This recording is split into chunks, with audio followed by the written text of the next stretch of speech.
Getting the last couple of folks in. Let's see here. Okay. Hello and welcome back to Welty at Home, the slow reading virtual book club that alternates works by Eudora Welty with works by authors connected to Welty.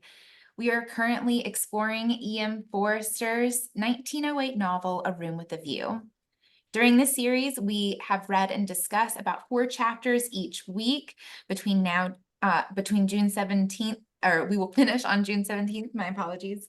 I am Anna Traylor, the education specialist at Eudora Welty House and Garden. We are grateful to Suzanne Mars, Eudora Welty's friend and biographer and professor emerita at Millsaps College, for guiding these discussions, alongside our guest instructor for this series, Kelly Marsh.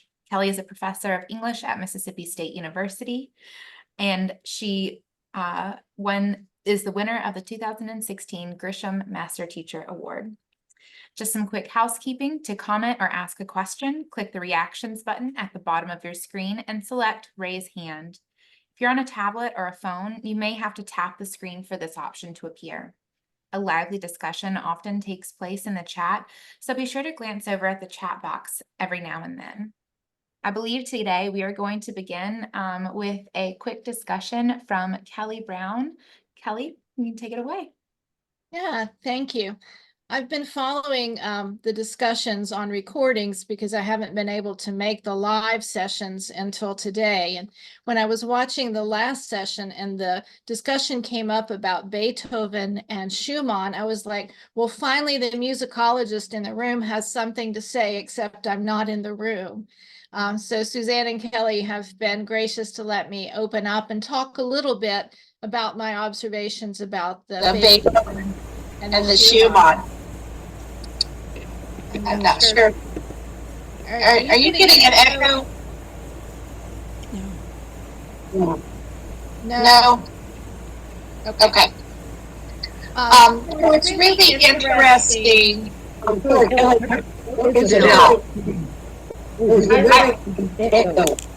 There is audio. Okay. I could ask a few.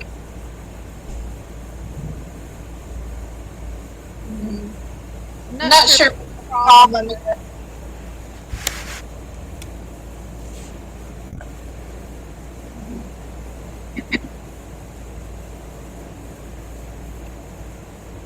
I'm gonna try to fall.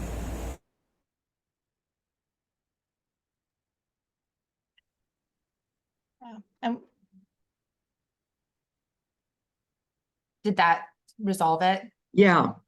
Am I okay now? Good deal. Mm-hmm. Okay. That was very weird. Anyway, it's a really interesting comparison to think about these two because they have so much in common. Of course, both being German, both being pianists by trade. They both have precarious health situations. They both struggle at times with suicidal ideation. They both die relatively young, Beethoven at 56, Schumann at 46. It makes sense to me why Cecil would be drawn to Beethoven. Beethoven was inspired by the ideals of the Enlightenment, liberty and equality and fraternity. And Beethoven was also influenced by the French Revolution. But while he was revolutionary in spirit, he still clung to the musical traditions and the classical forms that had been passed down from Haydn and Mozart. And Beethoven also possessed a lot of internal rage. He was raised by a father who was an abusive alcoholic. And so Beethoven's inner struggles come out in his music through its moodiness, and at times an almost brutal pounding at the piano, which is thrilling, but then these melancholy moments. And when it says in chapter 3 that Lucy plays Opus 111 at the Bertolini, it's described with language like the roar of the opening theme. And then it says in the conclusion, the hammer strokes of victory. And this is the last piano sonata Beethoven wrote before he died. And I think there's significance in that choice by Forster. And Beethoven was also a loner. He never married or had children. He was so unlucky in love. And he was always withdrawn, but withdrawn more when he began to lose his hearing. He didn't want to admit to anyone, even those close to him, that this sense that should be the keenest in him was failing him. And so he became increasingly bitter and isolated. But Schumann had his struggles as well, including with bipolar disorder, and he died in a mental institution.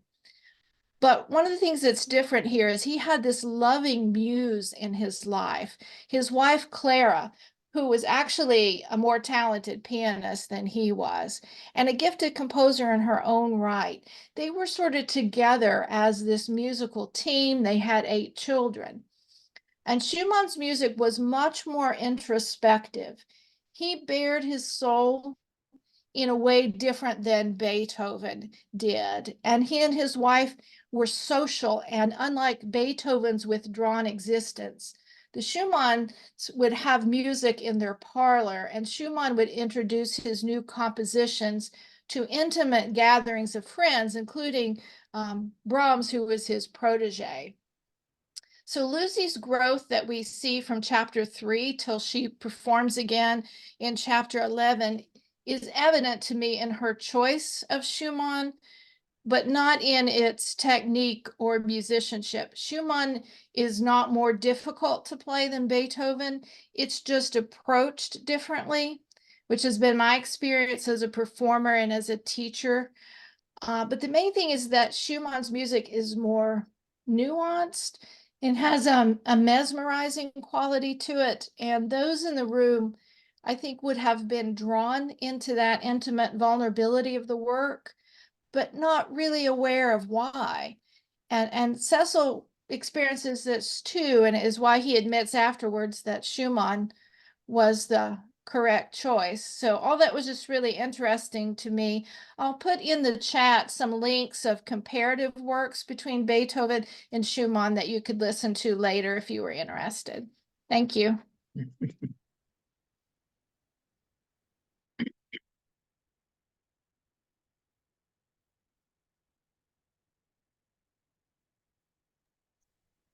Thank you so much, Kelly. That's really interesting and specifically connects to a question that Harriet asked last time, and a few other people were also really interested in, and I'm sure everyone was, but a few people said. So thanks so much for preparing that and sharing that.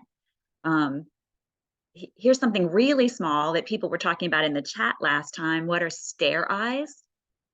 And somebody had done a quick Google and found something slightly on the philosophical side, but I tried to look and find out what it meant when Mr. Beebe says to Mr. Emerson, I helped you with the stair eyes, but that doesn't count as a visit. Stair eyes are help you keep the carpet on a set of wooden stairs. So that's what that is. But mostly since last week, I've been thinking about at the very end of our time last time, Bill was talking about the narrator and how the narrator seems to go back and forth between I and one and we. So I was thinking about that. And Harriet also had said how much emphasis she was seeing in the novel on truth. So if you'll indulge me for just a couple of minutes, I thought I would talk through that narrator just a little bit and bring that around to Harriet's point about truth and truthfulness. And then we go from there, if that's okay. So Forster's narrator appears to be an omniscient narrator. Nothing so surprising about that. That comes right down to him from a lot of 19th century writers. And also Forster's own comments on narration. He was interested in omniscience. He said what's exciting about fiction is that the narrator, it's clear, not that the narrator tells us everything, but but you can tell the narrator knows everything. The feeling that you have that the narrator could tell you everything if the narrator would. So I thought, just for an example, if we could look at page 31. So that, and this is a quote we've all looked at before. It's in chapter 3. It's about 4 pages into chapter 3. It's on page 31 in my book. It's about Mr. Beebe. And again, we've quoted this before, but now I'm thinking about omniscience when I read this out loud. It's in a long paragraph. It's a longish paragraph that starts, he was interested. But it's at the end of that. Mr. Beebe was, from rather profound reasons, somewhat chilly in his attitude towards the other sex.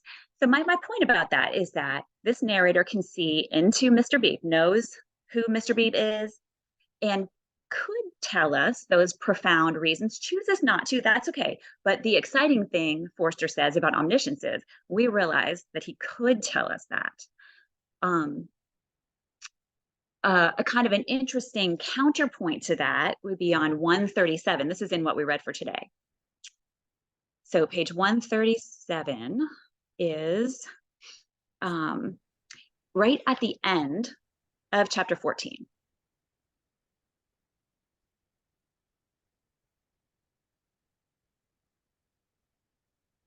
So Lucy has been talking to her cousin Charlotte. Charlotte's back because she's got a bad boiler. So she's at Windy Corner. And Lucy has been saying to Charlotte, this is not a problem. This thing that happened with George, no big deal. And she says, sometimes when you see someone with something beautiful behind him, you just can't help yourself.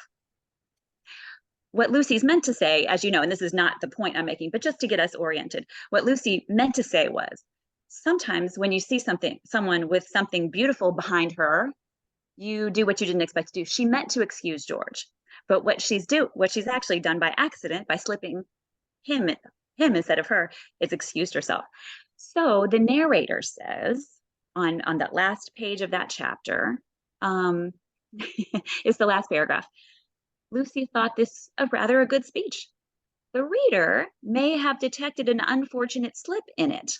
Whether Miss Bartlett detected the slip, one cannot say, for it's impossible to penetrate into the minds of elderly people.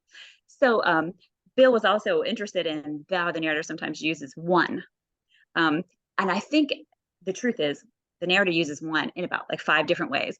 This is just one of them. But so this is interesting because here the narrator's admitting to some limitations. We'll come back to that in just one more second. If I could just say one more quote from what we read from today, and still talking about omniscience, if you just flip over a page to the second page of chapter 15, page 139, one thing omniscience allows this narrator to do is make big pronouncements. So here's kind of a fun one that starts a paragraph on page 139 at the bottom, or that is 2 pages into chapter 15. What's happened is there's Windy Corners full of people, and only the women are going to church, none of the men are. And so Minnie, the little girl Minnie, who is at Windy Corner because she's been shipped out to the country to be safe from the diphtheria epidemic. Anyways, she doesn't want to go because none of the guys are going to church. She doesn't want to go to church. So here's how the paragraph starts at the bottom of 139 in the beginning of chapter 15. Paganism is infectious, more infectious than diphtheria or piety. So omniscience gives this narrator the opportunity to make pronouncements like that and have them sound to us like truth. So I wanted to start with that. But the reason that Bill had brought this up last week is that sometimes this narrator slips away from this godlike overview to make pronouncements. Paganism is more infectious than other diseases, slips out of that and talks about I. That was what had got Bill interested. So let's look at what he directed us to on page 90. So that is the very beginning of chapter 9. So it's the second paragraph of chapter 9. So it's the last sentence of that small paragraph, second paragraph in chapter 9. People congratulated Mrs. Honeychurch on the engagement of Lucy to Cecil, which is, I believe, a social blunder, but it pleased her. You're only supposed to congratulate the groom, of course, not the bride. So that's a place where the narrator slips into I, comes down from being this godlike pronouncing being and comes down to being an I. We can look at one more on 110. This is the beginning of chapter 11.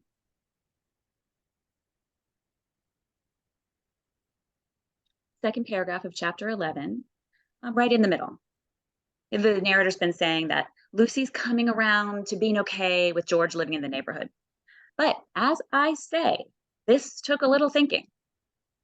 So my point is, no, Bill's point is, the narrator slips into I sometimes. So I've been thinking a lot about, why does the narrator decide? The narrator makes use of omniscience. We know that Forster was interested in omniscience. So why does he do this? So he tempers, in essence, he tempers that omniscient authority and brings it down to the human scale. The narrator makes themselves an I, sort of just like us, just like the characters. And I think it has to do with how he sees the characters, how he wants us to see him.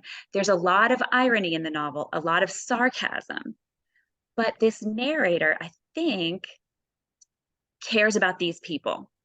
He wants us to critique their social interactions. He wants us to see how those social interactions are limiting their lives, sometimes ruining them, but he doesn't want us to write them off. Right? These are people, he cares about these people. They're like us, they're like him. We're supposed to, I think we're supposed to care about them. And so he tries to bring us all into a group. And this brings us to the next point when he uses we. So if we go back to page 72, well, wait a second, since we're here, since we're on page 110, let's just flip over to page 112. That is the third page of chapter 11. And this is the one Bill brought up last time. Lucy and Charlotte had been writing back and forth. And here's the line right after the letter, right after Lucy's letter to Charlotte. Secrecy has this disadvantage. We lose the sense of proportion. We cannot tell whether our secret is important or not. So that move from the omniscient to I to we, I think is crucial to Forster's project of bringing us all together, making us all feel like one and one with the characters. We might have the same problem that Lucy, not only Lucy, who of course we feel closer to, but Charlotte, who we so far probably do not feel close to. I'll mention just one more, just because I think it's such an interesting line, page 88 and 89. This is the end of, the very end of chapter 8. So page, it's the second to the last paragraph in chapter 8, bottom of 88. Lucy and Cecil are engaged, and the narrator starts to comment on that. Engagement, it has a strange power, for it compels not only the lips, but the very heart. So he's saying not everybody at Windy Corner is happy about this engagement, but if you look in on this scene, you would see that they seem to be happy. The chief parallel to compare one great thing with another is the power over us of a temple of some alien creed. So again, there's that us, that we're all in this together. There's that reference to religion.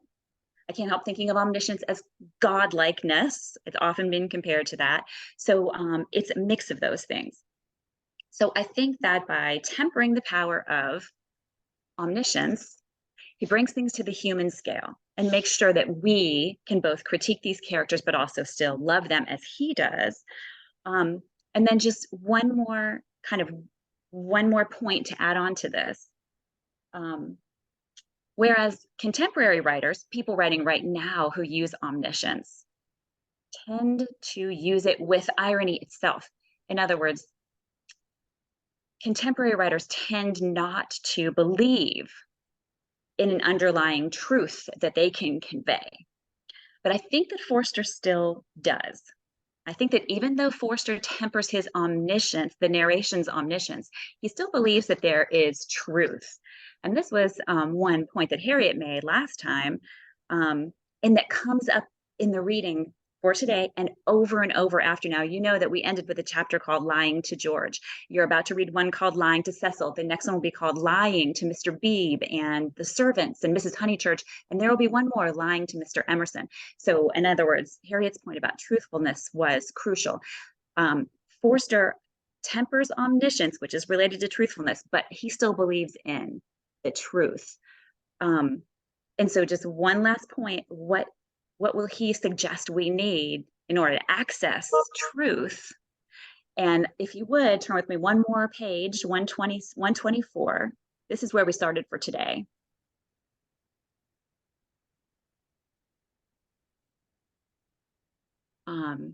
So this is, in other words, this is the beginning of chapter 13, the first paragraph.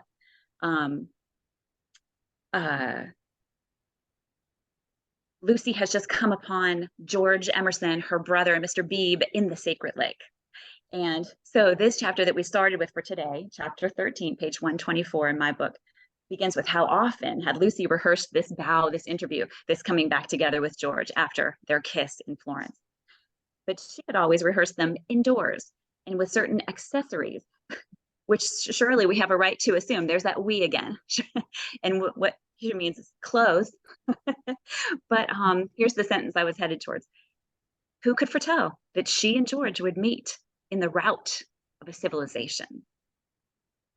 And I think that that is really important. So I hope you didn't mind me taking this time to get to it. The rout of civilization, that is what it's going to take to get to truth, because all of our social mores are standing in the way between us and truth. But the rout of a civilization might do it.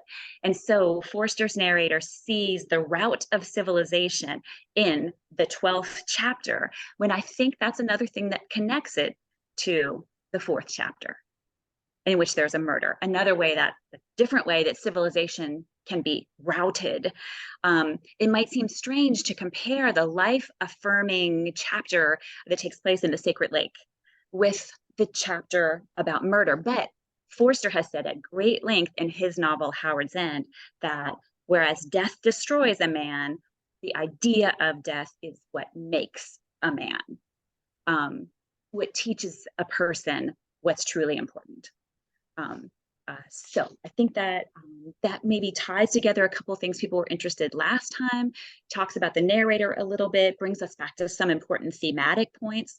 So if there's anything in any of that people would like to respond to, I'm very excited to hear what you have to say. And I think Harriet has some ideas to start with.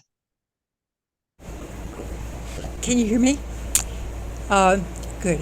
So yeah, no, I was just thinking about the slip and the personality that comes through of the narrator. The narrator is, it's we don't have a person, we don't have a character who's the narrator, but we do have a sense of his personality, and that remark about Charlotte Bartlett and whether it's impossible for us to know what if she understood, strikes me as ironic, a little Vice-like, that is playful in a mischievous kind of way, where he's making us ask, did Charlotte know? And we kind of have the sense that he knows and that we will eventually too. So he keeps his omniscience, but he also ironically tempers it there and teases us and directs us.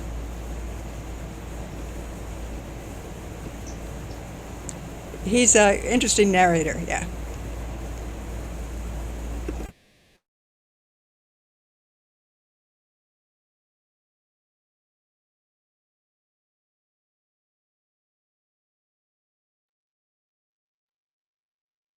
Anybody else? Anything about the narrator? Anything about truthfulness that you've been thinking about, or anything about the route of civilization? And if not, we can always. Joellen? Joellen, you're muted. I want to bring us back to the first chapter we read for today, chapter 13. And just, I took a quick look at that. thinking about free indirect discourse. Is there anyone who doesn't understand what free indirect discourse is? It's when, if you look at the first paragraph, which is again, how often had Lucy rehearsed this vow, this interview? And that, I think, most of that paragraph were pretty much in Lucy's mind, though he skips around just a little bit. In fact, in the third paragraph down at the bottom of that page, so ran her thoughts while her faculties were busy with Cecil, we're back to a kind of mix of what Kelly's been calling an omniscient narrator, but we get aspects of Lucy's thinking in there too. Then on the next page, you'll see all the quotation marks. We're into more of a dramatic dialogue situation where the narrator doesn't play much of a role. But if you turn a page to 126, the paragraph,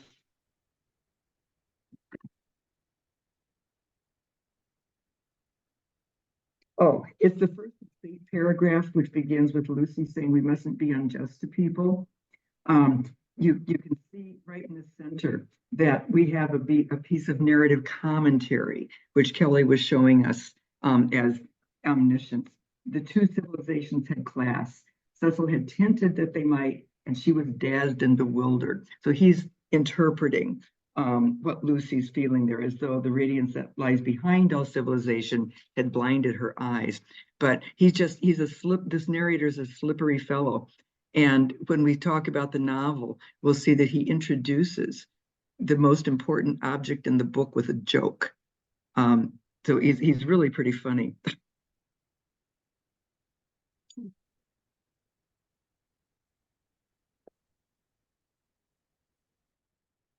Monica? Well, I think talking about narration is a good opportunity to talk about Eleanor Lavish and what we get in this section of her Under a Logia novel, and the problems of truth and narration, and finding out that your stories, that she'd taken Lucy and George's story and put it in a book, in a novel. And then we also get in the scene on my page 147. This is after they've been playing tennis. And Cecil complains that all modern books are bad because people just write for money. And of course, there's also been insults made about, lady novelists and that sort of thing. But it's interesting. I was flipping trying to find a quote, and I saw this that doesn't seem immediately connected to narration, but thinking about the perspective that Kelly's been talking about of the narrator's kind of position. This is in chapter 15, The Disaster Within, on my page 141. I had just underlined this because I like the thought of it, but this seems relevant to narration when George says, there's a certain amount of wait, is this George or Mr. Emerson? I think this is Mr. Emerson. We cast a shadow on something wherever we stand, and it is no good moving from place to save things, because the shadow always follows. Choose a place where you won't do harm. Yes, choose a place where you won't do very much harm, and stand in it for all you are worth, facing the sunshine. So first of all, that's just delightful, but it's also, I think, shed some light, so to speak, on the position of the narrator. Isn't that George? Yes, it's George. It's George. They're all kind of in that scene together. But could I say something? Because I was going to jump from that because it's very important, the light and shadow business. It's a different aspect, so I'd be changing the subject. But I think that is a very important speech that George makes.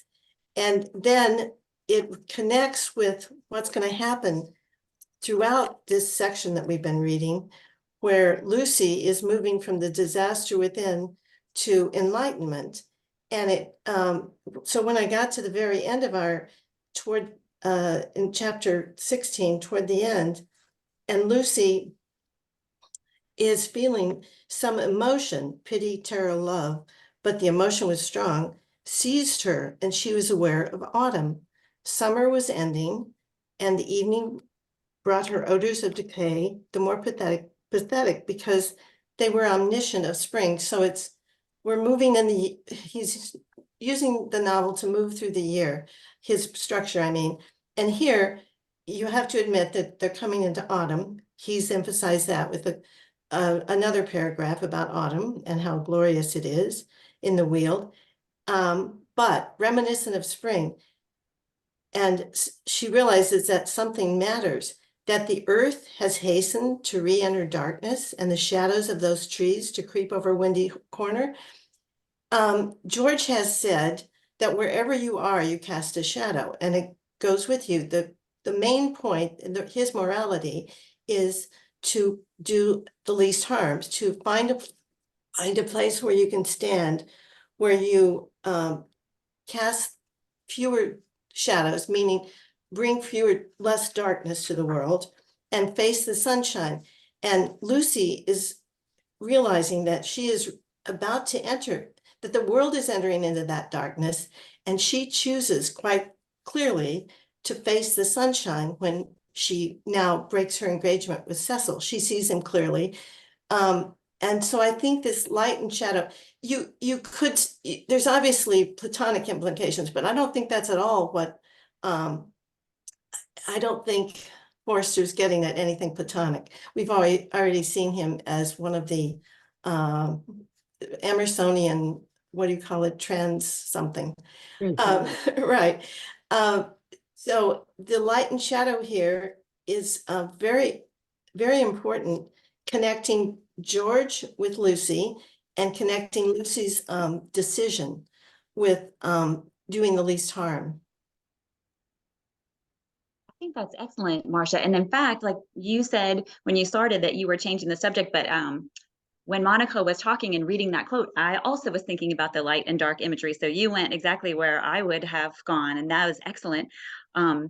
Marcia is right now feeling hopeful that Lucy is determined to face the sun. I do think when we start the next chapters, we'll find that she's maybe not quite sun focused yet, as we wish she would be. She has done the right thing to break her engagement with Cecil, as Marcia just pointed out. She hasn't yet been able to admit her feelings for George, though.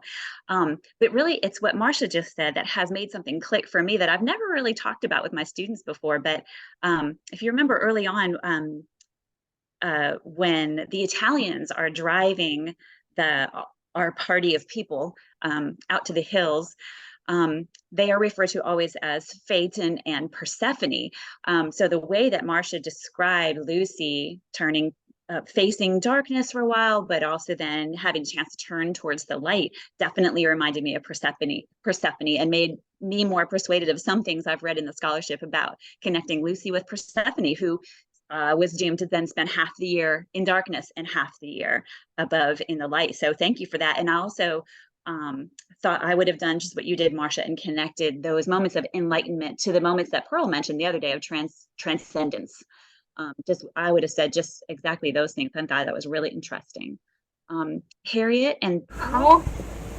I'm thinking, well, when you mentioned transcendence, I'm thinking transcendence is connected with light and also with water. And I was thinking about the way in which Cecil is connected with shadow, and when he talks about Lucy as Leonardo-esque, he's talking about her developing shadow as if that is a good thing. And I was thinking about this passage about light, in particular around a question that I have, which was the moment when we're talking about tennis and music. And I was surprised because Lucy thinks she liked music, but how much better tennis seemed. How much better to run about in comfortable clothes and sit at a piano and feel girt under her arms, than to sit at a piano and feel girt under her arms. Skipping a bit, that after the death of the obscure Italian, George had leant over the parapet by the Arno and said to her, "I shall want to live, I tell you." He wanted to live now, to win at tennis, to stand for all that it was worth in the sun which had begun to decline and was shining in her eyes, and he did win. And I'm just thinking about the lineup of sun and water and the sacred lake and the Arno, and its contrast to Leonardo-esque, but also, and I'm also thinking about if you go back to what Monica was beginning to say, I was thinking about Lenora and Leonardo-esque and this doubling, but I'm thinking too about the way in which our characters are. The way in which there's this development of sun and truth and the contrast with music. That is a surprise for me, because I've been building Lucy as an artist, is that she's going to say that tennis is even better. And I think in terms of this book, it is. That the thing that we're circling here is when you're talking about routing civilization, we're talking about routing a diminishment of the body. And I keep asking myself, why can't Lucy tell the truth? What is it that's keeping her from telling the truth about her love of George? And one answer that occurred to me at first was class. And the class story is complicated because Lucy's own class is complicated. But I'm also thinking about that,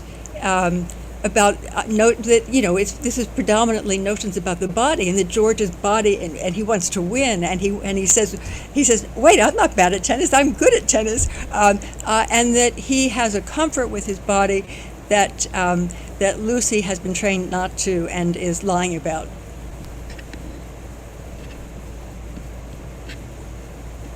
Well, there's so much now.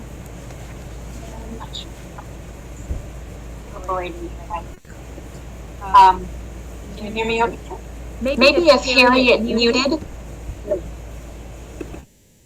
Okay, there you go. That's it.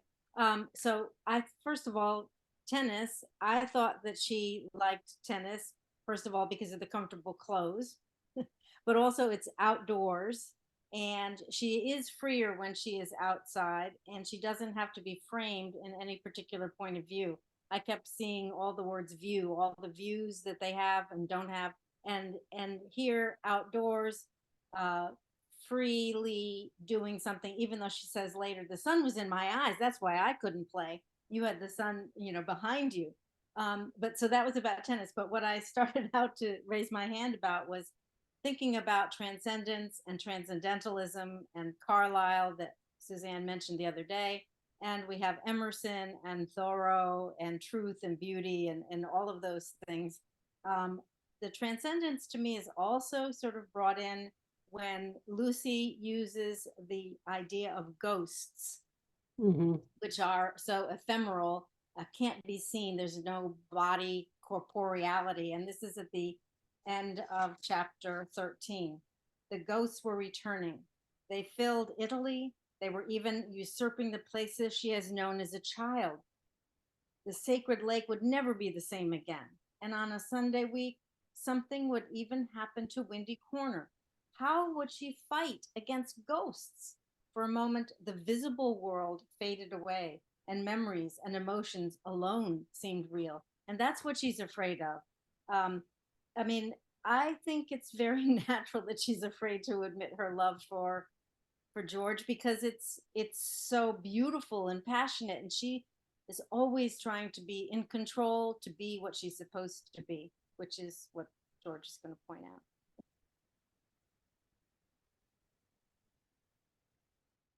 Allison?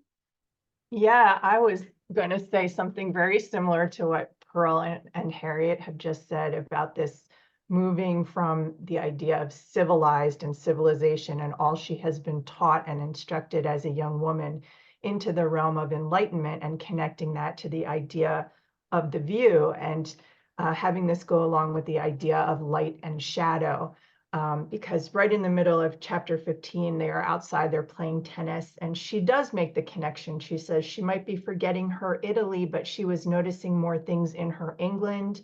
One could play a new game with the view and try to find in its innumerable folds some town or village that would do for Florence. Ah, how beautiful the world looked. And just I think this idea of her view expanding so that she's starting to recognize that it would be okay to be in touch with this aspect of herself and her love that she's not been trained into. So that's just my connection, and wanted to add to what everybody else has so eloquently said.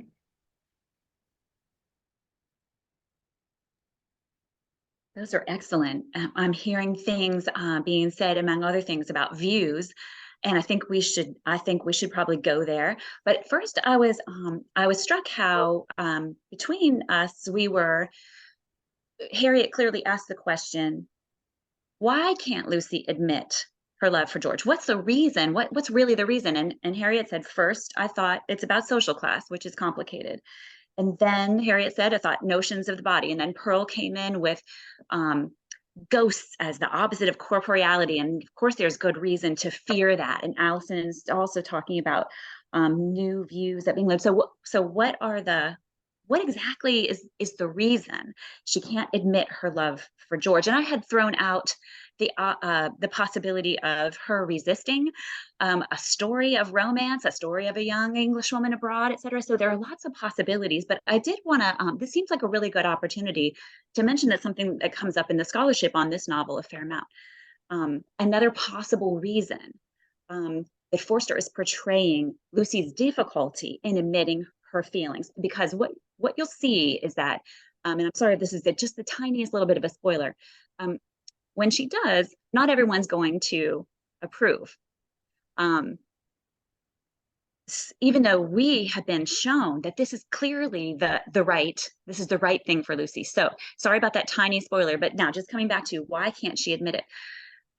So I'll back up just a step and say, as when scholars started to read Forster in light of the information that he was gay, they started to think, well, where am I seeing that in his novels? And on the first or second day of class, somebody wrote in the chat, well, here's Mr. Beebe, who, quote, for somewhat profound reasons was chilly in his attitude towards women.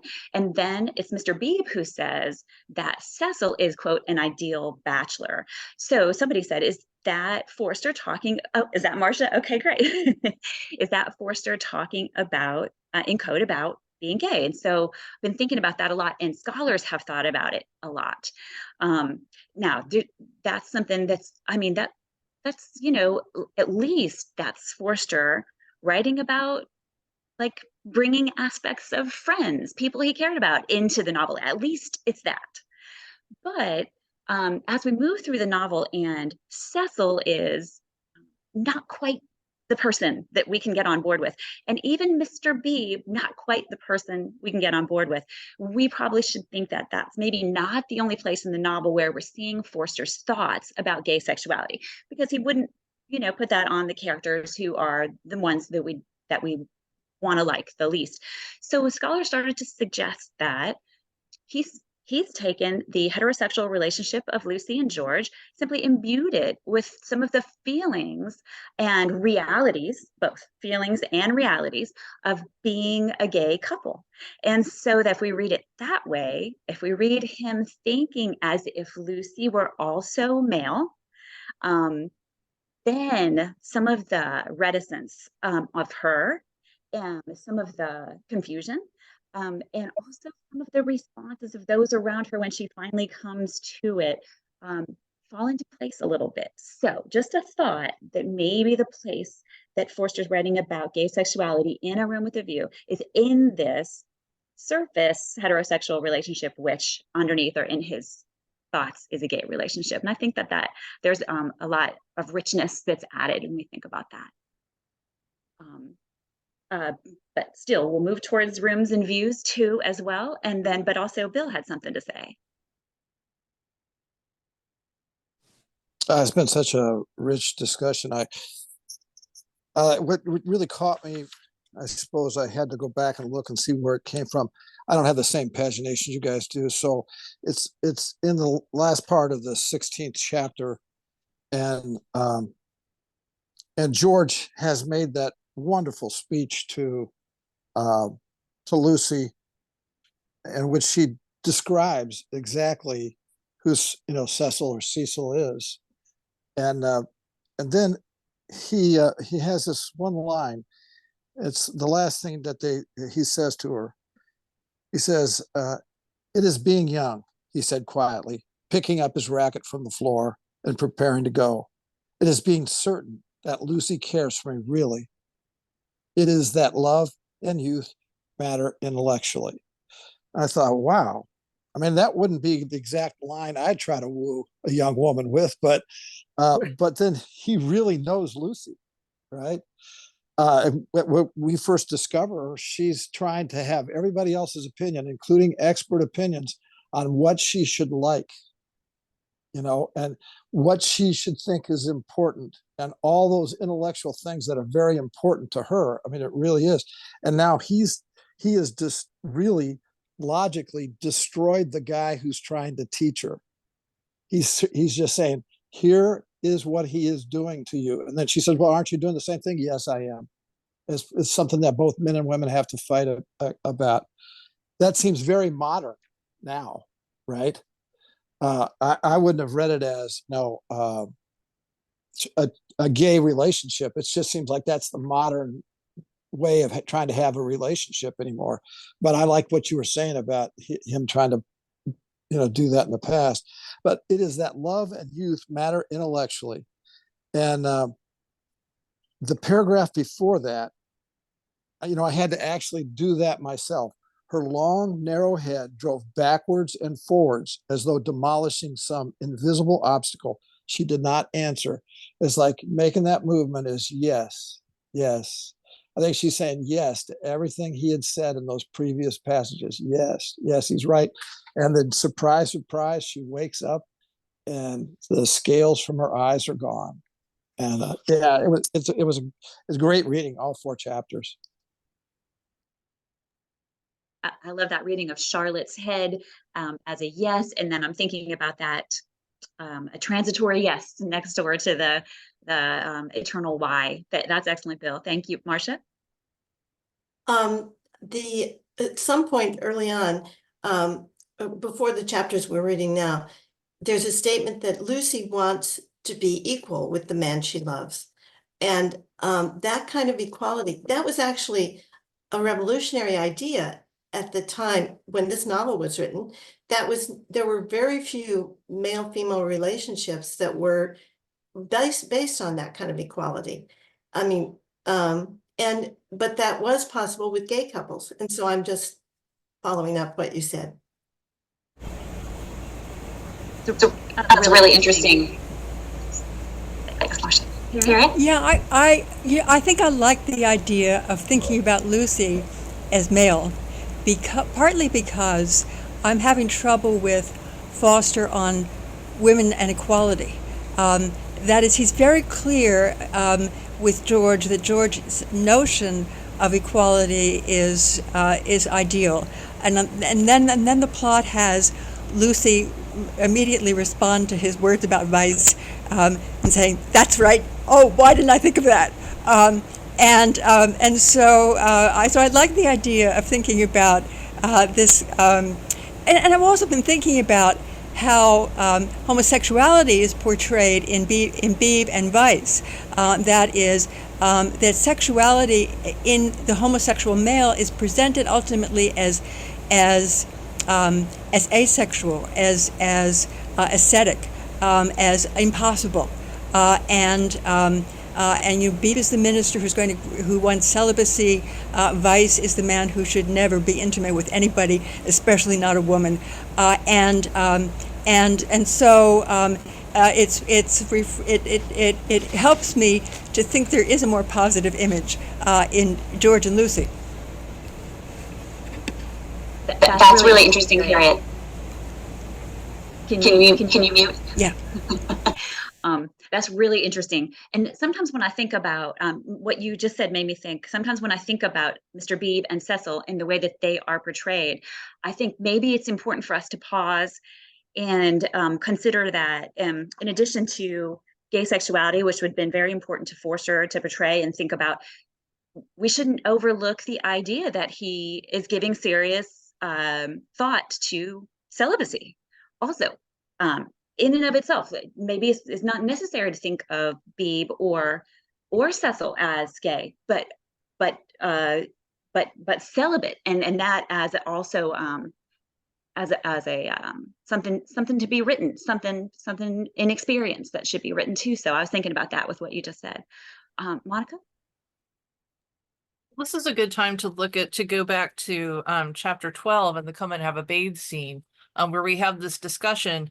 And it's hilarious in the film where they walk in and Freddie immediately says, "How do you do? Come and have a bathe." And then George says, "Oh, all right." And then Mr. Beebe was highly entertained. "How do you do? How do you do? Come and have a bathe." That's the best conversational opening I've ever heard. But I'm afraid it will only act between men. Can you picture a lady who has been introduced to another lady by a third lady opening civilities with, "How do you do? Come and have a bathe." And yet you will tell me that the sexes are equal. And then Mr. Emerson says, "I tell you that they shall be." And then says, "Good afternoon, Mr. Beebe. I tell you they shall be comrades," and George thinks the same. So this is how George has been taught to think that, he might as well ask Lucy to come and have a bathe as well as her brother. And then Mr. Beebe says, "We are to raise ladies to our level," the clergyman inquired. And I love that he becomes the clergyman right there, because he's kind of representing the traditional thing. And then "The Garden of Eden," pursued Mr. Emerson, still descending, "which you place in the past is really yet to come. We shall enter it when we no longer despise our bodies." And then he says later something about that, men have been taught to despise their bodies. Oh, then in this, not in other things, we men are ahead. We despise the body less than women do, but not until we are comrades shall we enter the garden. So I think a lot of the things we've been talking about, we see like in this exchange between Mr. Emerson, and George and Mr. Beebe. And it's interesting that it's George, Mr. Beebe, and Freddie who end up at the sacred lake. But, it's sacred. It's called that, I think partly in fun, but also I think that it's seriously a sacred lake. That's really interesting, Monica, and it reminds me of a couple of things. You started by saying that what happens at the sacred lake is something that men can do. And as you might have noticed throughout our reading this time, I've been trying to figure out why Forster wants to compare the sacred lake scene with the scene in the piazza, but not the scene that's the kiss. And I think one thing is, they have so much in common, but not that one. That's not like the 6th chapter, like it's got a name. Okay, so one thing is a kiss between a man and a woman doesn't rout civilization. It just doesn't. And then the other thing is that there's a woman involved, whereas the other scenes are things that are only men. There's so much to love about this novel, but coming back now to what Harriet said and connecting it, like Harriet said, what about Forster and gender equality? Like we're like trying to find him dealing with this. I think it's the case that Forster cares very much about relationships between human beings and taking down barriers between them. But in terms of actual like women, the liberation of women, he's thinking about it, but I'm not sure he's very invested in it. Now, that doesn't mean he's not interested in what he's saying, this idea of comradeship. But I'm not sure that he's going to take us all the way to feminism, as you're picking up on, which is essentially, I think what some of you are saying. Pearl? Okay, so first, following this line of thought, could it be that if men and women were equal, then it would be totally admissible for George to have made the pass and kissed Lucy.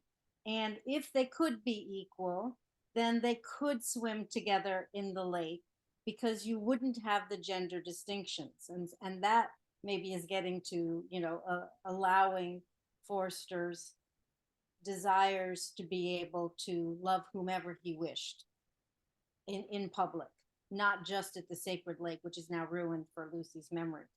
But coming back to the scene where George makes his beautiful big speech and the scales fall from her eyes, Lucy brings Miss Bartlett into the room in part to punish her for having told the secret that she wasn't supposed to tell anybody. And but not thinking that we need Miss Bartlett because we're going to have this man and woman together in the room. But George, it seems to me now, I'm thinking about how George is very happy to have Miss Bartlett there because he actually has a respect for the elder woman that other people do not. And Miss Bartlett saw the kiss and sees that Lucy loves George, or that there's the potential for that. And so this is, I would tell my students if they raise this question, I said, okay, you need to go back to the beginning and pay strict attention to Miss Bartlett and see what she knows that people obviously dismiss because of her age. And Mrs. Honeychurch has just pointed out to Lucy, no, you two are so alike. And Lucy's been pushing back against that also. So I couldn't stop where we were supposed to stop, so I did read ahead. So just keep that in mind when you read later on. That's excellent, Pearl. I hadn't thought of it that way, but clearly so right. We'll be hearing about Charlotte in the last paragraph. Thank you so much. Bill and then Joellen. I was just struck by all the references to gardens. Even in the music she played, Cecil said, now play us the other garden, the one in Parsifal. And in the first piece that she played is kind of about a garden, if you will. And then there's a reference to George down in the garden and everybody else being in the garden. And George even saying something like, we have to be equal before we go into the garden. So the references to go into the garden are all over the place, and very interesting. So I just thought I'd throw that out.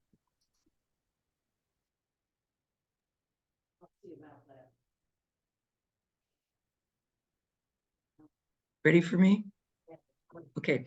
I also just want to throw something out to really be thinking about as we finish the book. The scenes where Charlotte needs change, and they're twice, paying the cab and change for the collection plate in church. Charlotte is really an agent for change, finally, knowledgeable or not. And I think we need to give her a little more attention too.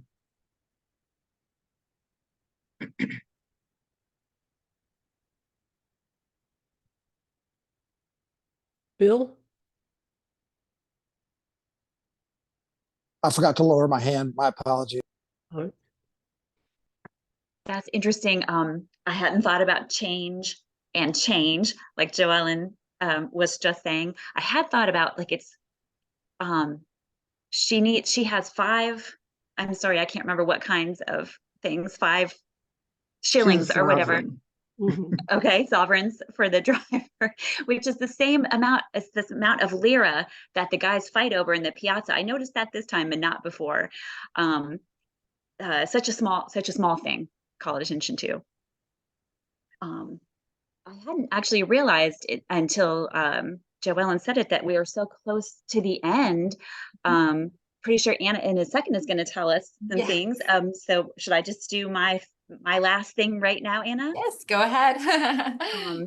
Like on the first day, I said that Eudora Welty had been asked, what are the things about Forster that have changed your writing? And she said 3 things, and we talked about place. That was the first thing. And then the second thing was that in the form of a novel, it's not about the progression of events, but about the people's realization or growing awareness of events. That was the second thing that she said. The third thing she said, and I was meaning to read this to you until I lost my piece of paper. Here's the third thing she said she got from Forster. He crystallized for me an instinctive belief that mystery in human relationships exists per se, that some relationships and that occasional human actions, perhaps of great import, may occur outside satisfactory explanations and still need to be taken into account. So I just thought that would be that last thing she had said might be a really good thing to think about, in addition to Charlotte and several other rooms and views as we go into the end, that human relationships exist per se.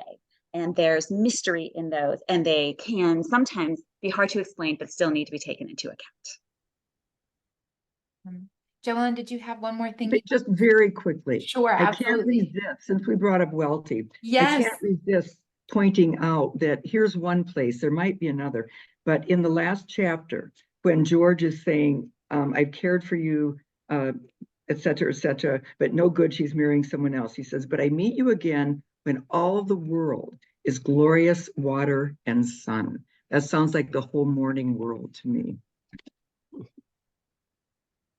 That's beautiful. Thank you guys so much. I was reminded even so of some of Welty's quotes from her letters until about night flowers from that quote that you just shared with us, Kelly. That was really, really excellent. Thank you everybody so much for being a part of our discussion today. Thank you, Kelly. Thank you, Suzanne.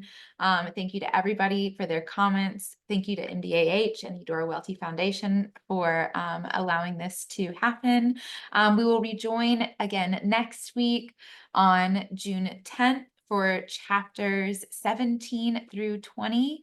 The email will go out Friday with the recording for today's discussion. So we'll see you guys again next week. Thank you so much. Thank you, Anna. Bye-bye.